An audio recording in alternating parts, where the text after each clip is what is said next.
प्यारे दोस्तों, अस्सलाम वालेकुम। आप देख रहे हैं इरफानी वर्ल्ड यूट्यूब चैनल और मैं हूं मोहम्मद इरफान। झारखंड, एक गैर मुस्लिम लड़की और कुरान का करिश्मा।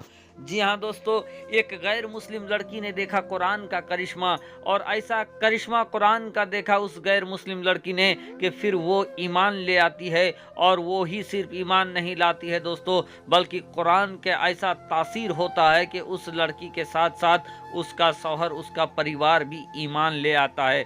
एक सनसनीखेज और नायाब वीडियो आपके हवाले करने जा रहे हैं दोस्तों। तो उससे पहले आपसे अदबन गुजारिश करेंगे, अगर चैनल को सब्सक्राइब नहीं किया है तो चैनल को कर दीजिए सब्सक्राइब, बेल के बटन को कर दीजिए ऑन और ऑल नोटिफिकेशन के ऑप्शन को दबा ले। गैर मुस्लिम, वो गैर मुस्लिम दोस्तों जो कुरान मुकद्दस के बारे न जाने क्या क्या सोचते रहते हैं। आज का ये वीडियो, आज का ये वाकया मुल्क हिंदुस्तान के आगरा का बताया जाता है, जहां एक गैर मुस्लिम लड़की अपने शौहर के साथ रहा करती थी। उस लड़की का नाम सुनीता था और उसके पति का नाम अजय था। सुनीता और अजय बड़े मोहब्बत के साथ रहा करते थे कि अजय में कुछ तब्दीली आने लगा। अजय ये देखने लगा कि जिसके साथ उसने लव मैरिज किया था, प्यार से शादी किया था, वो लड़की आजकल आधी रात को छत में देर तक रहा करने लगी। जब वो घर से बाहर जाता अजय तो ये देखती कि उसकी बीवी घर के अंदर कमरे बंद करके देर तक रहा करती। उसको कुछ नहीं समझ में आ रहा था कि आखिर ये क्या हो रहा है। बाहर के दोस्तों, अजय को ये लगने लगा कि कहीं उसकी पत्नी किसी दूसरे मर्द के साथ उसका अफेयर तो नहीं चल रहा है, और इस बात का टेंशन दिमाग में ऐसा बैठ गया कि धीरे धीरे उसका दिमागी तौर पर वो बीमार हो जाता है। और एक दिन इतना बीमार हो जाता है अजय कि उसको हॉस्पिटल जाना पड़ता है। जब हॉस्पिटल जाना पड़ता है तो अजय का चेकअप होता है, और चेकअप होने के बाद डॉक्टरों ने जो रिपोर्ट दिया उसको सुनकर अजय और उसके पूरे परिवार के पैरों के नीचे से जमीन खिसक जाती है। डॉक्टरों ने उसके फुल चेकअप करने के बाद उसको बताया कि आपको एक बहुत गंभीर बीमारी है, जिसको दुनिया जमाना ब्लड कैंसर के नाम से जानती है। अब आपकी जिंदगी काफ़ी कम बची हुई है, तो जितनी जिंदगी बची हुई है आप घर में जाएं और प्यार मोहब्बत के साथ इस जिंदगी को गुजारें, क्योंकि आपको ब्लड कैंसर है। इस बात को सुनने के बाद मानो अजय का पूरा परिवार, संसार ही लुट गया हो। वो मायूस घर में आता है, घर में आकर बैठ जाता है। उधर उसकी बीवी, उसकी पत्नी आती है, शौहर को इस तरीके से मायूस देखकर पूछती है कि आखिर आपको क्या हुआ, आप इतने मायूस क्यों हैं। वो पूरा हाल बता देता है कि डॉक्टरों ने उससे जो कुछ कहा था, ये सुनना था कि उसकी बीवी ये कहती है कि आपको कुछ नहीं होगा, और इस बात को वो लाइट नहीं लेती है। उसके बाद ये कहती है कि मैं आपको कुछ होने भी नहीं दूंगी। उसका शौहर अजय ये कहता है कि ये औरत, ये बेवफा औरत आज मेरे से इतना मोहब्बत क्यों दिखा रही है, क्या वाकया है। लेकिन चूंकि अजय के पास कुछ ऑप्शन नहीं था, वो खामोश ही रहता है।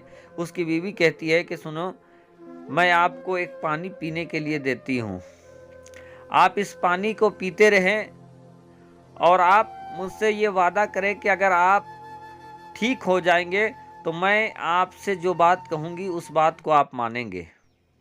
चूँकि अजय के पास दूसरा कोई इलाज नहीं था, और जान सबको बहुत अजीज होता है, अपने जान से मोहब्बत सबको ही करता है। वो अजय कहता है कि ठीक है, मैं तुम्हारी बात मानूंगी। अब क्या है,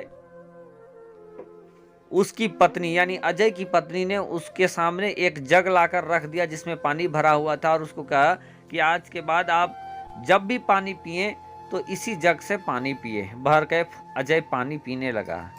2 दिन, 4 दिन, 5 दिन, 10 दिन, महीने भर गुजर जाते हैं। लेकिन अजय ये देखता है कि उसके शरीर में जो कमजोरी थी, वो कमजोरी धीरे धीरे तंदुरुस्ती में बदल रही है। उसके शरीर में ऐसा लग रहा है कि बहुत ताकत आ गया है, वो अपने आप को फिट फाइन महसूस कर रहा है। फिर वो सोचता है कि डॉक्टर ने कहा कि 1 साल के 1 महीने के अंदर मैं इस दुनिया को छोड़कर चला जाऊंगा और मुझे तो ऐसा कुछ महसूस भी नहीं हो रहा है, चलो जाकर चेक करा लेते हैं। भर के वो फिर जाता है, चेक कराता है। चेक कराता है तो ये देखकर वो हैरान हो जाता है कि डॉक्टरों ने उसके चेकअप के बाद ये कहा कि अब आपके शरीर में कोई भी ऐसा ब्लड कैंसर का सिंड्रोम नहीं है, आप बिल्कुल ठीक ठाक हैं और फाइन हैं। हम लोग भी हैरान हैं। अब इस बात को सुनकर अजय बहुत खुश होता है, अपनी पत्नी के पास आता है, उसको ये बताता है। उसकी पत्नी भी खुश हो जाती है। फिर अजय कहता है कि आखिर ये तुम बताओ कि डॉक्टरों ने मुझे लाइलाज कर दिया था, लेकिन तुमने इतने भरोसे के साथ कहा कि मैं आपको कुछ होने नहीं दूंगी, और आखिर तूने वो कौन सा पानी मुझे पिलाया जिसकी वजह से मैं पूरी तरीके से ठीक हो गई। अजय की पत्नी कहते हैं कि सुनो, मैंने जो पानी आपको पिलाया उसमें कुरान शरीफ को मैंने पढ़कर दम करके वो पानी आपको पिलाया है। इतना सुनना था कि अजय हैरान हो जाता है। वो कहता है कि तुम कुरान कैसे पढ़ सकती हो, कुरान तो मुसलमान पढ़ते हैं। वो कहती है सुनिए, मैं बचपन में जब पढ़ने जाया करती थी तो उस समय मेरी सहेली एक मुस्लिम थी। मैं उसी के साथ रहा करती थी और वो जब कुरान पढ़ा करती थी मैं उसके साथ देख देख कर मैंने भी उसके साथ कुरान पढ़ना सीख लिया था। और जब मैं 15 साल की हुई तो कुरान ने मेरे ऊपर इतना प्रभाव छोड़ा कि मैंने कलमा पढ़कर मैंने इस्लाम कबूल कर लिया था। लेकिन ये बात मैंने घर में किसी को नहीं बताया था। बाद में आपसे शादी हो गई और शादी होने के बाद जो घर में मैं दरवाजे बंद करके रहा करती थी या छत में जाकर रहा करती थी, तो मैं उस वक्त कुरान की तिलावत ही किया करती थी। आपको ऐसा लगता था कि मैं किसी से बात करती हूँ या किसी के साथ मेरा चक्कर है, लेकिन मैं आपसे छुपकर कुरान की तिलावत किया करती थी। और मैंने बचपन से ही ये सुना था कि कुरान मुक़द्दस में वो ताकत है कि अगर उस कुरान मुक़द्दस के आयत को दम करके पानी में फूंक कर पिला दिया जाए तो बड़ी से बड़ी बीमारी दूर हो जाती थी। और इसी अकीदे के साथ मैंने उस पानी में कुरान मुक़द्दस की आयत पढ़कर दम करके आपको पिलाया करती थी। और आज उसी की एक करिश्मा है कि आप बिल्कुल सही हो गए हैं, बिल्कुल दुरुस्त हो गए हैं। तो आप तो ठीक हो गए हैं, लेकिन आपने मुझसे वादा किया था कि मैं जो कहूँगा उस बात को आप मानेंगे। तो मैं आपको कहती हूँ कि आप भी इस्लाम को कबूल कर ले। फिर क्या था दोस्तों, चूंकि वो वादा कर चुका था और मौत के मुंह से निकल कर बाहर आया था, तो फिर उसने कलमा पढ़कर इस्लाम धर्म को कबूल कर लिया। और फिर वो अपनी बीवी के साथ खुशी खुशी रहने लगा, क्योंकि जो शक उसके दिल में था वो शक भी दूर हो गया और उसकी बीमारी भी दूर हो चुकी थी। तो ये दोस्तों, ये करिश्मा है कुरान का और कुरान की आयतों का। कुरान में अल्लाह तबारक व तआला ने हर मर्ज की दवा रखा है सिवाय मौत के। दोस्तों, तो कुरान पढ़ा करें।